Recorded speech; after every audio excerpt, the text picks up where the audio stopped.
साथियों, जय भीम। जय भारत, जय संविधान।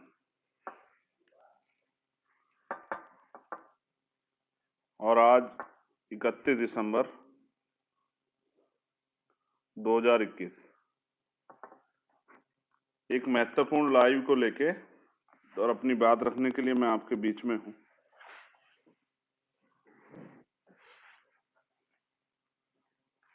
मुझे आशा उम्मीद है कि जिस तरह से 2021 में हमने काम किया, 2022 में भी हम लोग उतनी ताकत से, उतनी मजबूती से काम करेंगे और जो अवसर की समता भारतीय संविधान की प्रस्तावना में है और वो संविधान के लागू होने के बाद हमें मिलने भी लगे, उन अवसरों को हम लोग, उन अवसरों का लाभ उठा के हम लोग एक नई ताकत का निर्माण जो है वो हम लोग करेंगे। तो आज के लाइव को शुरू करते हुए करुणा के सागर तथागत गौतम बुद्ध, संत शिरोमणि सदगुरु रविदास जी महाराज, भगवान वाल्मीकि महाराज, गुरु नानक देव, संत कबीर, सभी गुरुओं, संतों, महापुरुषों को नमन करता हूं। मैं नमन करता हूं राष्ट्रपिता ज्योतिबा फूले, छत्रपति साहू जी महाराज, पेरियर रामास्वामी नायकर, पेरियर लल्लई यादव। मैं नमन करता हूं नारी के मुक्तिदाता विश्व रत्न डॉक्टर बाबा साहब भीमराव अम्बेडकर जी को। मैं नमन करता हूं माँ सावित्रीबाई फूले, माँ रमाबाई, माँ अहिल्याबाई होलकर, माँ झलकारी बाई, माँ अवंतिकाबाई लोधी, माँ उदा देवपासी और एक और वीरांगना जिनको मैं अपना आदर्श मानता हूं, माँ फूलन देवी। मैं आपको भी नमन करता हूं। इसके साथ साथ मैं जननायक कपूरी ठाकुर, बाबू जगदेव प्रसाद कुशवाहा, महामना रामस्वरूप वर्मा, मान्यवर दीना भाना वाल्मीकि साहब, मेरे रहबर, मेरे गुरु, मेरे आदर्श मान्यवर साहब श्री काशीराम, मैं आप सबको भी नमन करता हूं। मैं नमन करता हूं देश की आजादी के लिए बलिदान देने वाले वीर सपूत विजय कुमार पथिक जी को, धन सिंह कोतवाल गुर्जर जी को, माता दीन वाल्मीकि जी को, शहीद आजम करतार सिंह सराभा, शहीद आजम सरदार भगत सिंह, सरदार उधम सिंह, डॉक्टर एपीजे अब्दुल कलाम साहब, ऐसे वीरों महापुरुषों को भी मैं नमन करता हूं। मैं धन्यवाद देता हूं भीम आर्मी के कार्यकर्ता, आजाद समाज पार्टी के कार्यकर्ता का, सभी पदाधिकारियों का, सभी माताओं बहनों का जिस आंदोलन में जुड़ी हुई। साथियों, महापुरुषों के नाम लेना, उनके चित्रों पे माला अर्पण करना, पुष्प चढ़ाना, इससे आगे बढ़ के भी उनके विचारों, सिद्धांतों पे चलना। मैं सिर्फ नाम लेके आपको याद दिलाता हूं। मैं अगर नाम लूंगा तो दशरथ मांझी जी भी हमारे आदर्श, मैं नाम लूंगा तो भगवान बिरसा मुंडा भी हमारे आदर्श, मैं नाम लूंगा तो तात्या भील भी हमारे आदर्श, बीपी मंडल साहब भी हैं। ऐसे बहुत सारे युग पुरुष हैं, परिवर्तन के अग्रदूत रहे उस समय में, वो सभी, उन महापुरुषों को भी नमन करना चाहिए। लेकिन मैं नाम 4 से 5 मिनट जो खर्च करता हूं, इसलिए खर्च करता हूं कि आप अपने असली महापुरुषों को पहचानें। जो लोग मुझसे सीख लेते हैं वो इन महापुरुषों को पढ़ें और इस देश की सामाजिक, राजनीतिक, आर्थिक वास्तविकता को पहचानें। इस देश की एक गहरी सच्चाई जो जाति के आधार पर, उसको सब पहचानें। मैं इसलिए नाम लेता हूं। 2021 एक खट्टा मीठा अनुभव। पहली बार आजाद समाज पार्टी इलेक्शन में गई। इलेक्शन फाइट किया जिला पंचायत का, और जन समर्थन भी मिला। 2022 में भी आपके सामने इलेक्शन आ रहा है। इलेक्शन भी महत्वपूर्ण है, आपको अपने पैरों पे खड़ा होना है। आपको भय छोड़ के, ये जो भय आपके अंदर है, ये भय त्याग करके कि आप नए लोग हैं, आपको अपने आंदोलन को ताकत देनी है।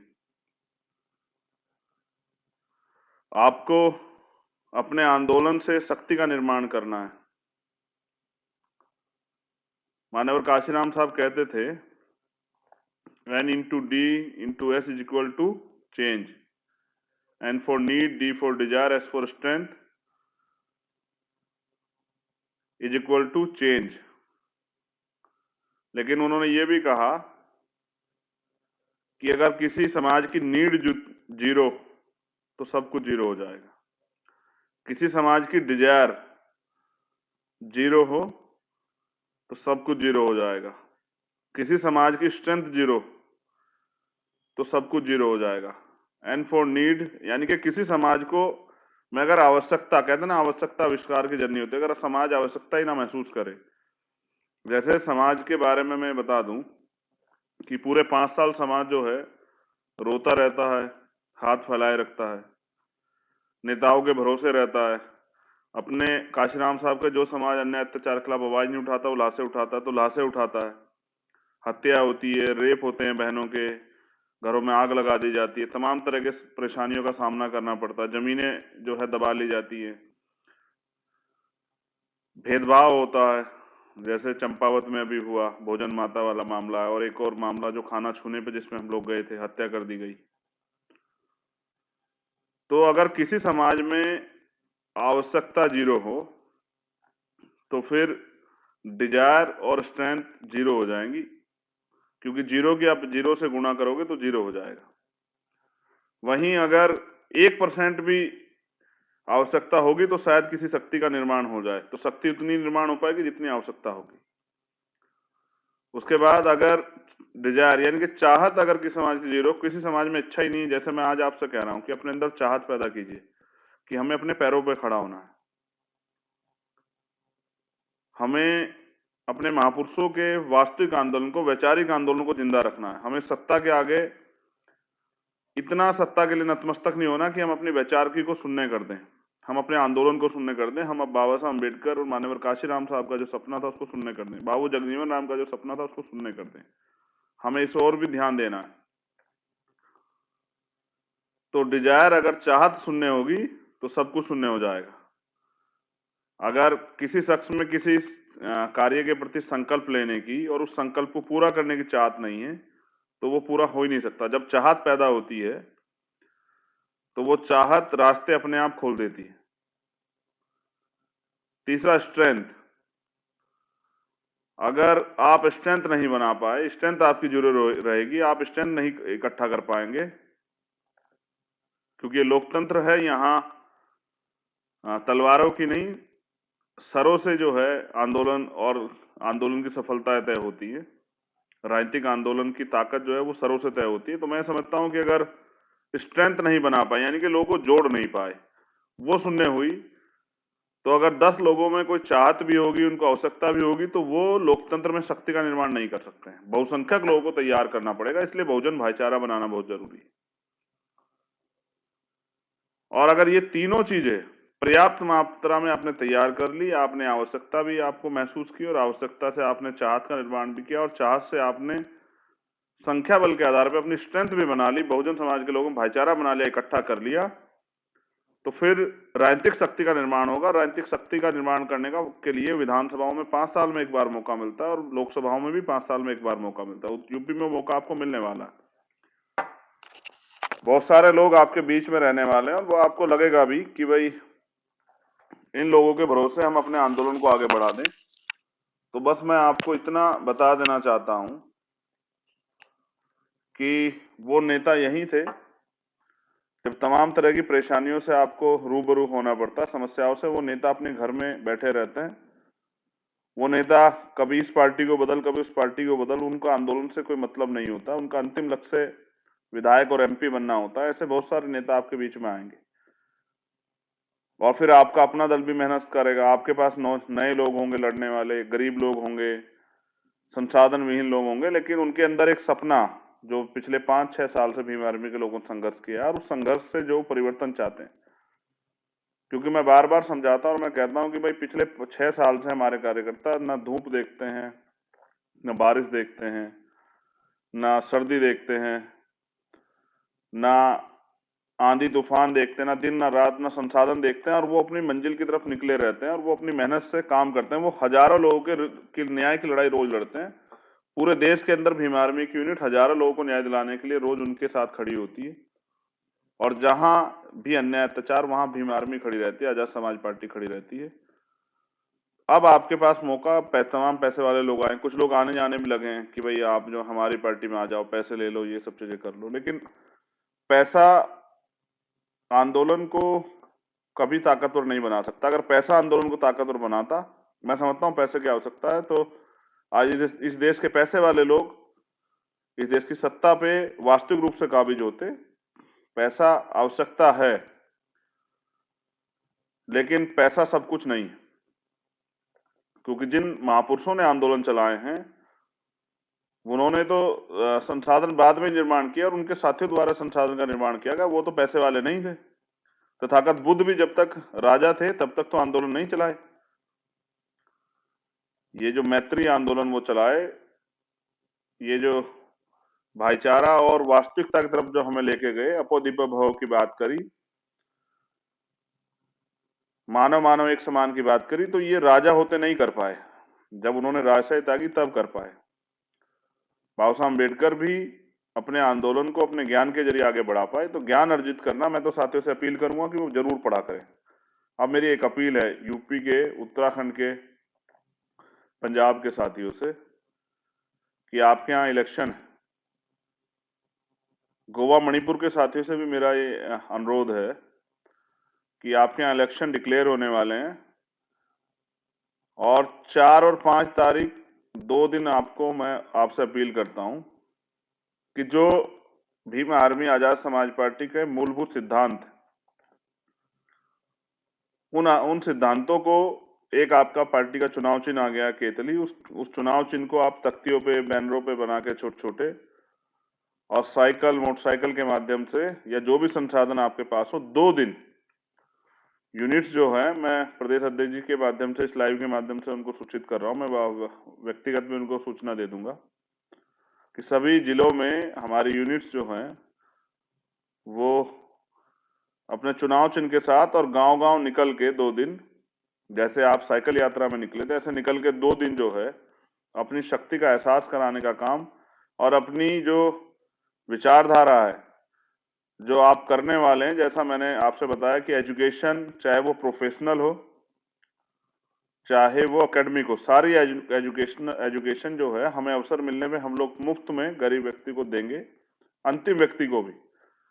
क्योंकि शिक्षा शेरनी का वो दूध है जो पिएगा वो दाढ़ेगा। शिक्षा से वंचित रखने के लिए सरकार ने हथकंडे अपनाए हैं, महंगी शिक्षा की है, और वंचित वर्ग के लोगों को शिक्षा से दूर करने का प्रयास है, गरीबों को शिक्षा दूर करने का प्रयास है। क्योंकि जब आप शिक्षित नहीं होंगे, आपके पास ज्ञान नहीं होगा, तो आपको ये भी नहीं पता लगेगा किस तरह से आपको आपके अधिकारों से वंचित किया जा रहा है और आपके अधिकार क्या है।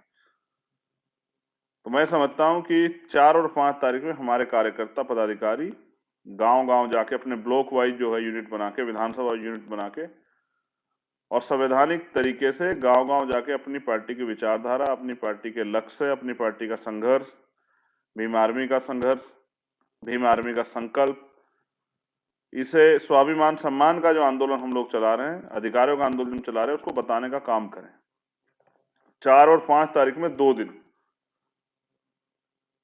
संवैधानिक रूप से साइकिल, मोटरसाइकिल, कार, जो भी ट्रैक्टर, जो भी संसाधन आपके पास है, उनके माध्यम से अब गांव गांव तक अपने 5 स्टेट में अपनी पार्टी का प्रचार प्रसार करें। और हेल्थ पे 2 चीजें बस, ज्यादा नहीं है, आप बाकी चीजों पे तो हम लोग चर्चा विस्तार से करते रहेंगे मीडिया के माध्यम से या फिर पार्टी के कैडर के माध्यम से, लेकिन हेल्थ के मामले में 2 चीजों पे आप जरूर काम करें। क्योंकि हेल्थ एक बड़ा इशू है। बहुत सारे लोग कुपोषण से और उसके बाद इलाज न मिलने के कारण इनकी जान चली जाती है। अंतिम व्यक्ति को भी वो सरकारी मतलब सस्ते दामों पे वो इलाज मिले, जो इलाज उसके जीवन को बचाने में एक महत्वपूर्ण स्थान अदा करे। तो मैं समझता हूं कि शिक्षा और हेल्थ, हर गरीब व्यक्ति को उसके जीवन रक्षा का अधिकार मिलना चाहिए, उसके लिए उसका बेहतर से बेहतर इलाज होना चाहिए। और हमारी पार्टी को अवसर मिलने पे हम ये अंतिम व्यक्ति का भी इलाज, चाहे वो गरीब हो या अमीर हो, हम मुफ्त में करेंगे। और सारे टेस्ट, क्योंकि मैंने देखा कि मैं खुद भुक्तभोगी हूँ, मेरे पिताजी पीड़ित थे लेकिन वो टेस्ट नहीं कराना चाहते थे, क्योंकि 5,000 रुपये का टेस्ट होता था। तो उनको लगता था 5,000 रुपये क्यों खर्च करने। हमारे लोग जो हैं आर्थिक रूप से कमजोर वर्ग के लोग, ये सोचते हैं कि भाई ऐसे ही डॉक्टर जो बता दे और डॉक्टर की बताई बातों पे ही बिना टेस्ट कराए हम लोग ट्रीटमेंट लेते रहे, दवाई या गोलियां खा खा के। गाँव में तो आज भी लोग गोलियां खाते हैं, वो हरे पत्ते वाली गोलियां और सारी गोलियां, उसे खा खा के जो है ना वो बचते रहते हैं। एक्चुअली उनको समस्या क्या होती है, वो जो पैसा बहुत मेहनत से कमाते हैं, उस पैसे को वो अपने ऊपर नहीं, अपने बच्चों की पढ़ाई पे और उनको आगे बढ़ाने पे खर्च करना चाहते हैं। इस कड़ी में वो सोचते हैं कि भाई ये पैसा किसी भी तरह से दवाई या किसी चीज पे बर्बाद ना हो, या किसी भी तरह से मेरे बच्चों को जो मैंने मेहनत से पैसा कमाया वो उनको मिल जाए, उनके आगे बढ़ने की तरक्की के रास्ते में पैसा योगदान करें। बेटे की शादी में, बेटे की पढ़ाई में, बेटे के रोजगार में, घर के वो छोटे मोटे सामान खरीदने में जिसको बनाने में उसकी उम्र बीत जाती है। तो मैं समझता हूँ, मेरा आपसे निवेदन है, ये दोनों चीजें, पहली एजुकेशन सबके लिए, हेल्थ सबके लिए, चाहे वो प्राइवेट लैब में हो या सरकारी में, गवर्नमेंट उसके पैसे पे करेगी। तीसरी, रोजगार नौजवानों के लिए, क्योंकि मैं एसएससी जीडी की भर्ती में गया, मैंने वहां बहनों को भाइयों को तड़पते देखा रोजगार के लिए। मैं उनतजाज शिक्षक भर्ती में गया, सरकार वहां भी जो है ना, उन्होंने वादा तो किया है लेकिन कि वो शेड्यूल कास्ट का 21% और बैकवर्ड का 27% आरक्षण जो है पूरा करेगी। उसके अलावा आप जहां जाओगे, अभी डॉक्टर्स हड़ताल पे थे, तमाम लोग परेशान हैं, नौजवान लोग बेबस हैं, पढ़ लिख के सड़कों पे घूम रहे हैं, सरकार रोजगार की व्यवस्था नहीं कर रही है। तो रोजगार पर्याप्त मात्रा में सरकारी, प्राइवेट और नौजवानों के लिए विशेष, चाहे भत्ता या जो भी करके हम उनके जीवन को, उनके सपनों को जिंदा रख सकें, ये इस पे हमें बुनियादी काम करना है। तो ये तीन चीजें आप लोग जाके बताने का काम करोगे। पहला, सबके लिए एजुकेशन, जिसमें एक मोटी कमाई अभी जो है ना हमारे लोगों की जा रही है, और बहुत सारे लोग तो पैसा ना होने के कारण अपने बच्चों को पढ़ा नहीं पा रहे, उनके सपने जो है ना वो टूट जा रहे हैं, खत्म हो जा रहे हैं।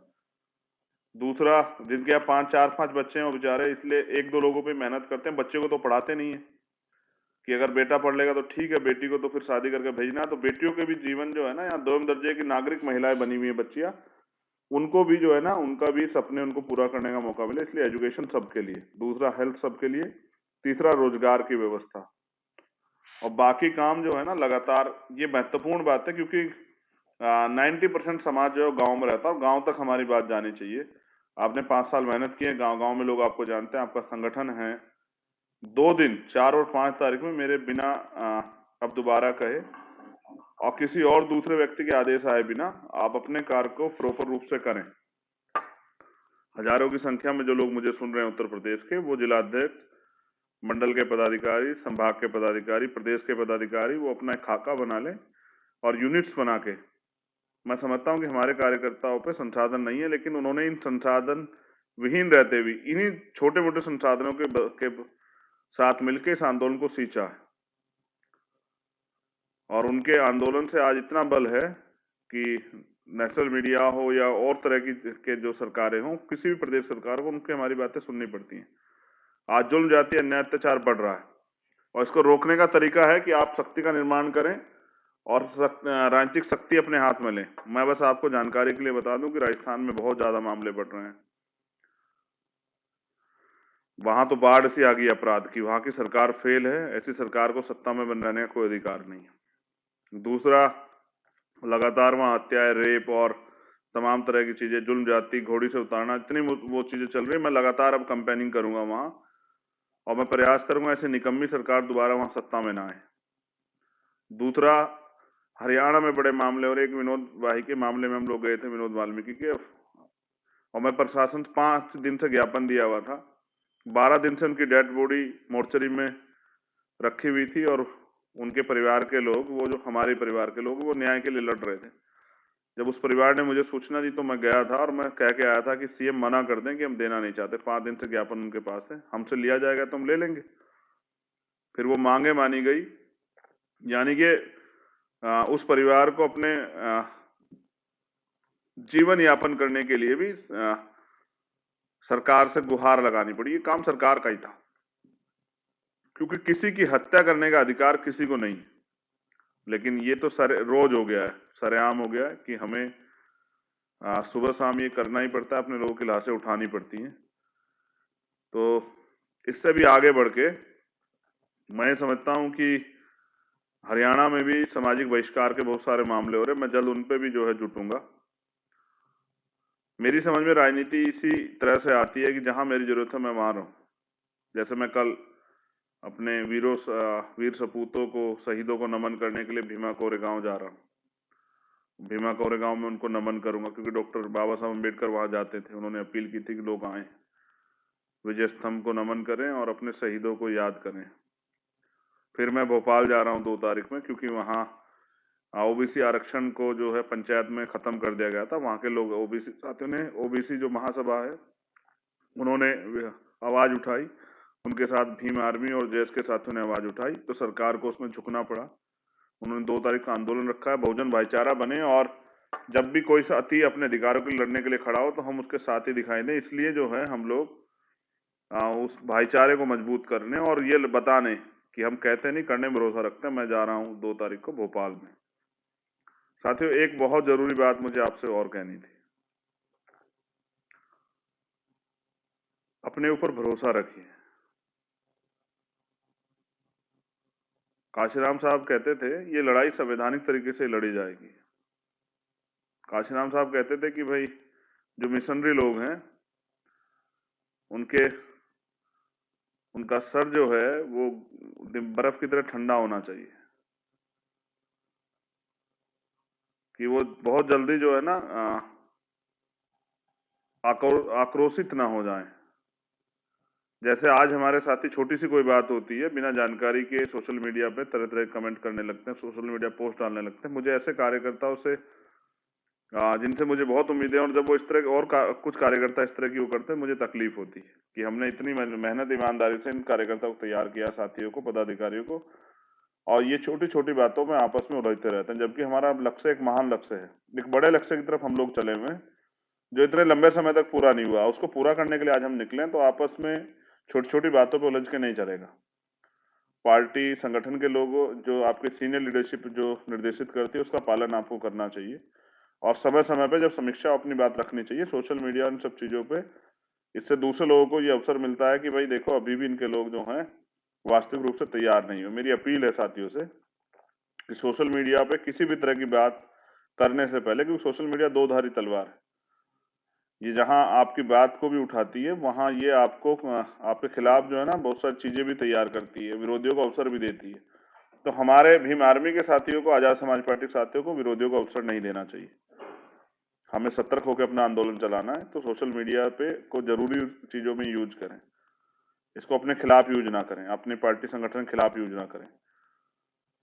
तो दूसरा, काशीराम साहब कहते हैं कि दिमाग में बर्फ जैसी ठंडक होनी चाहिए और जबान पे शहद की तरह, क्योंकि राजनीति व्यवहार से होती है। अगर आप अपने परिवार में भी कटु शब्द बोलेंगे तो वो भी लोग आपका सम्मान नहीं करेंगे। आपको लोगों को जोड़ना है, तो आप अपने वैज्ञानिक मूल्यों के साथ खड़े रहें, किसी धर्म पे टिप्पणी ना करें। आप तो करते नहीं है, लेकिन मैं इसलिए कह रहा हूं कुछ नए साथी जुड़ रहे हैं, उनको जानकारी होनी चाहिए। भीम आर्मी के लोग तो पूर्ण रूप से संवैधानिक है, वो तो कोई गैर संवैधानिक कार्य नहीं करते हैं, लेकिन आपको जोड़ना है, और हमें राजनीतिक रूप से लोगों को जुड़ना है, जिसमें 50%, 51% सहमति भी अगर हमारे मुद्दों बन जाती है तो हम जुड़ के काम कर सकते हैं। बाकी जब वो आपके साथ व्यवहार में रहेगा और वास्तविकता को जानेगा, अपने महापुरुषों को पढ़ेगा, तो तब उनको एहसास हो जाएगा, जो व्यक्ति आपके साथ नया जुड़ा है, कि हम इस आंदोलन से हम लोग क्या तैयार कर रहे हैं। तो जबान पे शहद होना चाहिए, मिठास होनी चाहिए, भाषा शैली अच्छी होनी चाहिए। तीसरा, उसके दिल में मिशन के प्रति जोश, जुनून, आग होनी चाहिए, कि वो किसी भी परिस्थितियों में कमजोर ना हो, ठहरे ना, टिके ना। क्योंकि आज मैं जैसा देख रहा हूं कि बहुत सारे लोग पैसे के ऑफर दे दे के हमारे कार्यकर्ता पास जाते हैं। कुछ कार्यकर्ता मुझे मैसेज भेज के बजाते भी हैं कि भाई ये लोग इस तरह से हमारे पास एक ऑफर आया था। तो मैं उनसे कहता हूं कि ये जैसे जैसे आपका आंदोलन मजबूत होगा तो ऐसे ऐसे आपके खिलाफ साजिशें होंगी।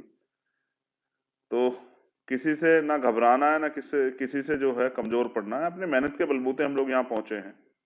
मैं तो बड़े गर्व से कहता हूँ कि आज जो कुछ भी हूँ मैं, वो भीम आर्मी आजाद समाज पार्टी कार्यकर्ताओं की बदौलत हूँ, अपने महापुरुषों के आंदोलन के बदौलत हूँ।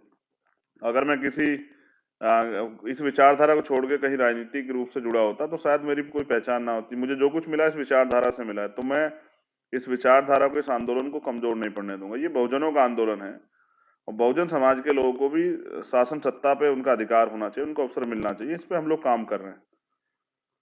तो ये बहुत महत्वपूर्ण चीजें मुझे आपसे कहनी थी, क्योंकि पिछले एक साल में आपने देश में, दुनिया में अपनी पार्टी का नाम मीडिया के जरिए, अपने काम के जरिए पहुंचाने का काम किया।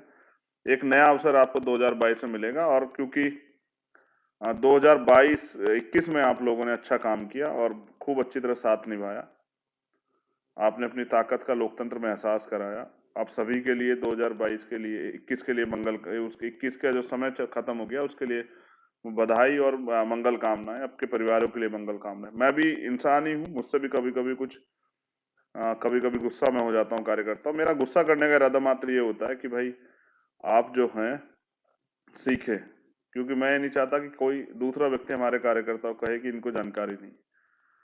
मेरी एक अपील आपसे जरूर है कि अपने महापुरुषों को जरूर पढ़े। अगर जो लोग मिशन में काम करना चाहते हैं, कर रहे हैं, वो सबसे पहले राष्ट्रपिता ज्योतिबा फुले, फिर डॉक्टर अंबेडकर और मान्यवर काशीराम साहब को जरूर पढ़े। इन तीन लोगों को तो पढ़ने को तो बहुत सारे महापुरुष हैं।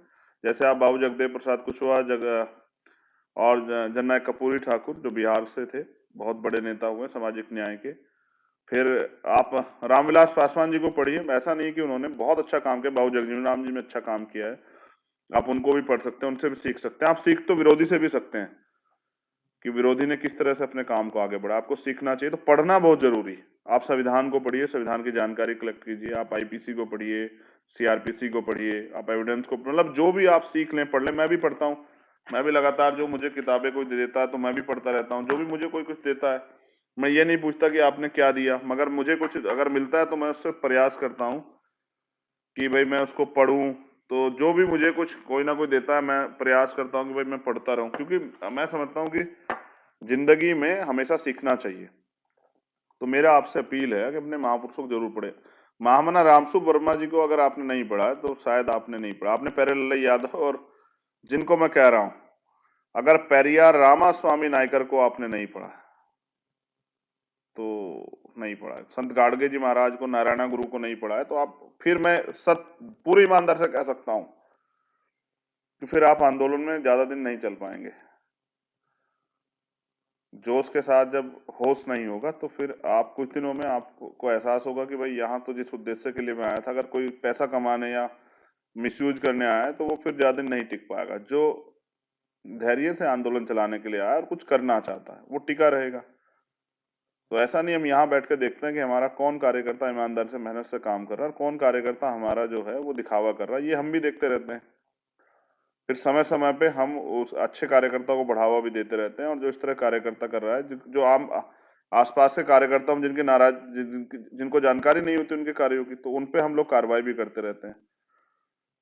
तो ये महत्वपूर्ण आंदोलन है, क्योंकि काशीराम साहब कहते थे कि मुर्दा लोग मिशन नहीं चलाते, जिंदा लोग रुकने नहीं देते। तो मिशन चुना है, और जिन लोगों ने मेरे साथ मिशन चुना है मैं उनसे अपील करता हूँ। मैंने बिजनौर जब मैं गया 6 दिसंबर को अपील की थी कि वो लोग साथ खड़े हों, वो लोग हाथ उठाएं जो अगले 10 साल निस्वार्थ भाव से इस आंदोलन को आगे बढ़ाने में, क्योंकि बाबा साहब अम्बेडकर और मान्यवर काशीराम साहब का सपना अधूरा है, और वो अधूरा सपना पूरा करने की जिम्मेदारी भीम आर्मी और आजाद समाज पार्टी ने ली है।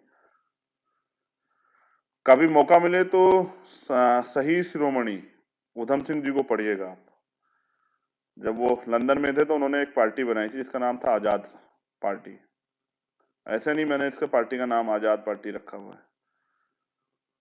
तो मैं समझता हूं कि अभी हमारे लोगों को धीरे धीरे जानकारी होती रहेगी।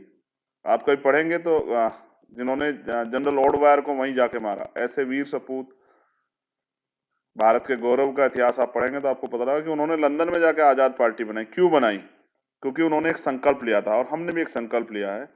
हमारे साथियों ने संकल्प लिया। मैं भीम आर्मी के साथियों का भी धन्यवाद देता हूँ, भाई विनर्तन सिंह जी, भाई कमल वालिया जी, भाई मंजीत नोटियाल जी, और जो साथी हैं, जो अशोक कामले जी और धर्मवीर परवाल जी, रामे प्रधान जी, वो जो बहुत सीनियर लोग जो भीम आर्मी के जो राष्ट्रीय कोर कमेटी के मेंबर हैं, मैं उनका धन्यवाद करता हूँ। और आजाद समाज पार्टी की पूरी कोर कमेटी, जैसे गिन्नी पाजी हैं पंजाब से, बड़गच्चा जी, ऐसे जो साथी जिन्होंने इस आंदोलन को समझा और लंबे समय से इस आंदोलन में साथ निभाया, मुझे गर्व है उनके ऊपर। मुझे विश्वास है कि मेरे जाने के बाद भी आंदोलन नहीं रुकेगा, ये आंदोलन चलता रहे, क्योंकि हमने स्वाभिमानी और संघर्षशील लोग तैयार किए हैं, बिकाऊ एजेंट लोग तैयार नहीं किए, और वो लोग तैयार नहीं किए जो चुनाव के बीच आपके बीच आते हैं। वो लोग तैयार किए हैं जो सुबह शाम 24 घंटे आपके बीच में खड़े रहते हैं। मैं साथियों से भी कहूंगा, अपने कार्यकर्ता पदाधिकारी धैर्य बना के रखें। कोई भी चीज एक दिन में निर्माण नहीं होती और कोई भी चीज एक दिन में खत्म नहीं होती। जो चीज आप निर्माण किए ये सदियों में निर्माण हुई है और ये सदियों तक चलेगी। बस फर्क इस बात से पड़ता है कि आप में इच्छा शक्ति कितनी है, आप में संकल्प लेने की क्षमता कितनी। तो 4 और 5 तारीख में हमारे कार्यकर्ता पार्टी का झंडा, पोस्टर, बैनर लेके, केतली हमारा चुनाव चिन्ह है, हाथ में छोटी छोटी केतलियां लेके, केतलियां ना हो तो बना लें, क्योंकि ये गरीब लोगों का दल है और यहाँ से गरीब लोगों को ही मौके मिलने वाले हैं आगे बढ़ने के लिए। तो किसी कागज पे बना लें, किसी गत्ते पे बना लें। तो इस तरह से अपनी साइकिल, मोटरसाइकिल, कार पे केतली बनाकर टांग के, और ये 3 चीजें जो मैंने बताई, और किसी चीज पे नहीं। लोग कहते हैं ये फ्री देंगे, वो फ्री देंगे, मैं कहता हूं इससे अच्छा है कि हम लोगों को रोजगार देंगे, और जो जो असक्षम लोग हैं, जिन पे संसाधन है, उनको उनको फ्री भी देंगे, और जो सक्षम लोग हैं उनसे पैसे भी लेंगे जो दे सकते हैं। लेकिन जो बुनियादी जरूरतें, आज भी तो देखिए ना, भारत के इतिहास में बहुजन समाज के लोग आज भी क्या लड़ाई लड़ रहे हैं? रोटी, कपड़ा, मकान, चिकित्सा, शिक्षा, सुरक्षा, रोजगार, इन्हीं की लड़ाई लड़ रहे हैं। फिर अन्याय के खिलाफ न्याय के लिए लड़ रहे हैं।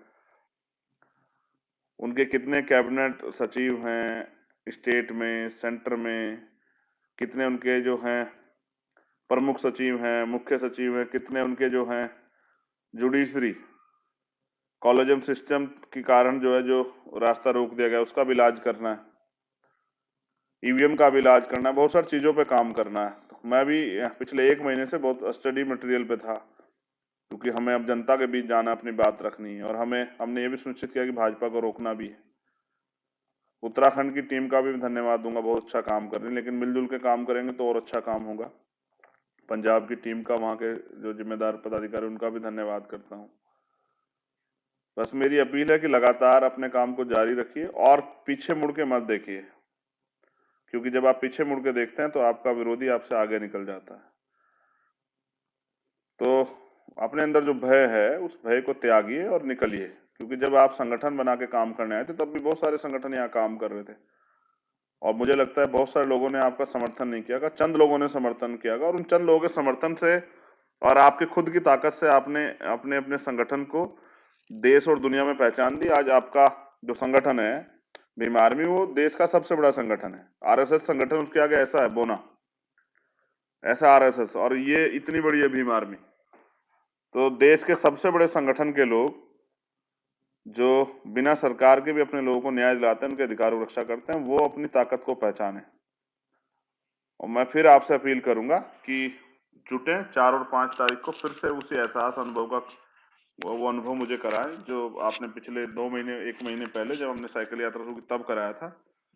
और एक झंडा का प्रोग्राम जो लखनऊ से चला था कि कार्यकर्ताओं के घरों पे जाके झंडे लगाए जाएं, तो वो भी प्रोग्राम जो है ना, आप अपने प्रोग्राम को सक्रिय रूप से चालू रखें। अपने घरों पे साथ ही अपनी नेम प्लेट लगाएं, क्योंकि पार्टी ने, जो संगठन ने आपको सम्मान दिया है, वो सम्मान, आप अगर उसे सम्मान महसूस करते हैं तो आपके घर पे नेम प्लेट होनी चाहिए आपकी। आप भीम आर्मी के मंडल के प्रभारी हैं या अध्यक्ष हैं या जिले के अध्यक्ष हैं, विधानसभा के, जिस भी पद पे आप हैं, तो उस पद का सम्मान तभी है जब आप अपने घर पे उस प्लेट को लगाते हैं, अपनी पार्टी का झंडा लगाते हैं, अपने संगठन का झंडा लगाते हैं। तो इसका मतलब आप उसे अपना गौरव समझते हैं, सम्मान समझते हैं। तो आप सबके लिए नव वर्ष के लिए भी मंगल कामनाएं। कुछ देर में नव वर्ष शुरू हो जाएगा, लेकिन बहुजनों का नव वर्ष कब शुरू होगा, इसी के लिए मैं चिंतित हूँ, क्योंकि नव वर्ष आता है और चला जाता है, लेकिन हम आज भी वही हैं जहां आपसे 70 साल, 50, 60 साल पहले थे। क्योंकि बस कपड़े तो पहनने का अधिकार मिल पाए या मकान वकान में घूमने की आजादी मिल पाए, बुनियादी अधिकार नहीं मिल पाए।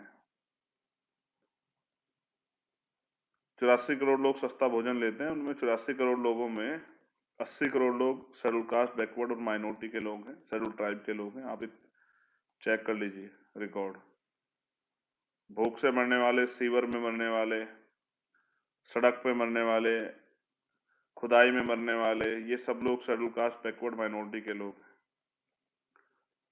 जातिगत शोषण का शिकार होने वाले, सिस्टम का शिकार होने वाले, निर्दोष होते हुए झूठे मुकदमे और जेलों में सड़ने वाले, ये शेड्यूल कास्ट, बैकवर्ड, माइनॉरिटी के लोग, शेड्यूल ट्राइब के लोग हैं। ये तो एनसीआरबी का डाटा भी कहता है कि शेड्यूल कास्ट, शेड्यूल ट्राइब और माइनॉरिटी के लोग जो है ना, बहुत बड़ी संख्या में जेलों में। तो मैं तो आपके सहयोग से ये अवसर चाहता हूं कि लोग बहुत कहते हैं कि भाई देखो फलानी पार्टी के लोगों ने विधानसभा में आवाज उठा दी, उस पार्टी के लोगों ने विधानसभा में बोल दिया। आप हमारे कार्यकर्ता आप तैयार हो जाए विधानसभा जाने के लिए, आप भी विधानसभा में जाके आवाज उठाना। आवाज ही नहीं उठाना, अगर आप अपने लोगों के अधिकार रक्षा ना कर पाए तो विधानसभा चलने मत देना। विधानसभा के बाहर जैसे आप अपने अधिकारों के लिए थाना, कचहरी, कलेक्ट्रेट का घेराव करते हैं, आप विधानसभा के बाहर बैठ जाना, चलने मत देना। अगर आप अपने लोगों के हितों की रक्षा ना कर पाओ, ऐसी राजनीति का क्या फायदा है। तो मैं आपसे अपील करूंगा कि मजबूती से अपने आंदोलन को के साथ खड़े हो जाएं और मजबूत करें। एक एक वोट कीमती है, ये वोट जो है ना जुड़ेंगी सब आपके खाते में, कितने लोग आपके साथ हैं। तो बहुत बहुत धन्यवाद। 2022 के लिए मंगल कामनाएं, आने वाले इलेक्शन के लिए मंगल कामनाएं। 1 और 2 तारीख के बाद, 3 तारीख के बाद, 3 और 4 तारीख के बाद मैं फील्ड में उतरूंगा और फिर जब तक इलेक्शन नहीं खत्म होगा मैं ईमानदारी से घर की तरफ नहीं देखूंगा। मैं ऐसे माँ से आशीर्वाद लेकर निकलूंगा और हजारों करोड़ों लाखों माओं का आशीर्वाद लेने के लिए निकलूंगा। एक माँ से आशीर्वाद लेके निकलूंगा और करोड़ों माओं से आशीर्वाद लेने के लिए निकलूंगा, आप सब भाइयों के साथ, और करके दिखाएंगे। जैसे पहले आपके सहयोग से करके दिखा, फिर करके दिखाएंगे। इतिहास लिखेंगे, इतिहास बन के नहीं रह जाएंगे, इतिहास लिखेंगे। और एक नारा दिया है ना, युवा हूं परिवर्तन कर सकता हूं, युवा हूं बदलाव कर सकता हूं, युवा हूं बेरोजगारों की आवाज बन सकता हूं, युवा हूं बेरोजगारी का दर्द समझता हूं, युवा हूं सामाजिक परिवर्तन क्रांति को आगे बढ़ा सकता हूं, युवा हूं राष्ट्र को सशक्त बना सकता हूं, युवा हूं कमजोरों की आवाज बन सकता हूं, मजलूमों की आवाज बन सकता हूं, युवा हूं वंचितों को न्याय दिला सकता हूं, युवा हूं बहुजनों का शासन ला सकता हूं। उस युवा से भी मेरी अपील है, आप युवा हैं और युवा का विलोम होता है वायु, उसको ना कोई रोक सका है ना कोई रोक पाएगा, आपको भी कोई नहीं रोक पाएगा। आपके खिलाफ तमाम साजिशें सब कुछ होंगी, झूठ फैलाए जाएंगे, घबराना नहीं है, इतिहास लिख के जाना है। इतिहास वीरों को याद रखता है और भीम आर्मी का एक कार्यकर्ता वीर है। मुझे गर्व है भीम आर्मी आजाद समाज पार्टी, मुझे गर्व है एक एक कार्यकर्ता, एक एक पदाधिकारी पे। मुझे गर्व है कि आज मैं जो कुछ हूँ आप सबकी वजह से हूँ, और मुझे ये भी गर्व है और ये विश्वास है कि मेरे साथ हर आंदोलन में ताकत देने वाले मेरे साथी इस बार मुझे राजनीतिक ताकत भी देंगे, उत्तराखंड, पंजाब, यूपी, मणिपुर, गोवा में। और वो मुझे अवसर देंगे, क्योंकि मैंने एक टीवी चैनल के माध्यम से भी कहा था कि भाई आप कहते हैं कि उस पार्टी ने किया, उस पार्टी ने किया, उस नेता ने किया, तो जिस दिन हमें अवसर मिलेगा हम बताएंगे काम कैसे होता है। और इतिहास अगर याद ना रखे तो फिर क्या फायदा। अब तो लड़ रहे हैं इसलिए कि मरकर जिंदा रहना, जब मर जाएंगे तब जिंदा रहे लोगों के दिलों दिमाग में। और जो विचार महापुरुषों के समय से चला, राष्ट्रपिता ज्योतिबा फुले ने जिस विचार को शुरू किया, बाबा साहब अम्बेडकर ने जिसको आगे बढ़ाया, छत्रपति शिवाजी महाराज जिसको आगे बढ़ाया, मान्यवर काशीराम, बीपी मौर्य साहब, बाबू जगजीवन राम, जिस आंदोलन को, जो उन्होंने जिस विचार को उन्होंने आगे बढ़ाया, उस विचार को आगे बढ़ाना, उस विचार को ताकतवर बनाना, और इस देश में बहुजन समाज की शासन सत्ता स्थापित करनी है, बहुजन समाज का राज लाना है, वंचितों को गुलामी से मुक्ति दिलानी है, उनको समता समानता बंधुत्व पे भाईचारे पर आधारित जो जीवन जो व्यवस्था है उसका हिस्सा बनाना है। माताओं बहनों को के साथ जो होने वाला शोषण है उसको जड़ से खत्म करना है। नौजवानों को उनकी हिस्सेदारी दिलानी है। हर गरीब शोषित को वो अधिकार सुविधाएं दिलानी जो सब उनका अधिकार बैठता है संविधान के अकॉर्डिंग। और भारतीय संविधान से देश चलेगा। जो नफरत की आंधी अभी बीजेपी के लोगों ने, आरएसएस के लोगों ने, क्योंकि उनको महसूस हो रहा है उन्होंने जो चालू की है धर्म संसद के नाम पे, सब चीजों के नाम पे, उसको भी उनसे भी सतर्क रख के रहते हुए अपनी एकता को मजबूत रखना है और अन्याय के खिलाफ लड़ना है। तो जय भीम, जय भारत, जय संविधान, बहुजन हिताय बहुजन सुखाय, भीम आर्मी जिंदाबाद, आजाद समाज पार्टी जिंदाबाद। आज मैंने ये भी बताया आपको कि आजाद समाज पार्टी, हमने इस पार्टी का नाम क्यों रखा। मैं हमेशा बताता रहता हूँ कुछ ना कुछ। आपका काम है कि आप उसका प्रचार प्रसार करता रहें। और नव वर्ष के लिए बहुत बहुत मंगल कामनाएं और आगामी चुनाव के लिए आपको बहुत बहुत मंगल कामनाएं। निकलिए और करके दिखाइए। दीवारों पे हाथ से केतली बनाना सीखिए। अपनी पार्टी का, संगठन का नाम लिखना सीखिए। अपनी लड़ाई को अपने कंधों पर लड़े, क्योंकि स्वाभिमान सम्मान की लड़ाई स्वावलंबन से लड़ी जाती है, आत्मनिर्भर होकर अपने भरोसे लड़ी जाती है। बहुत बहुत धन्यवाद। आप सभी के लिए मंगल कामनाएं, आपके परिवारों के लिए मंगल कामनाएं।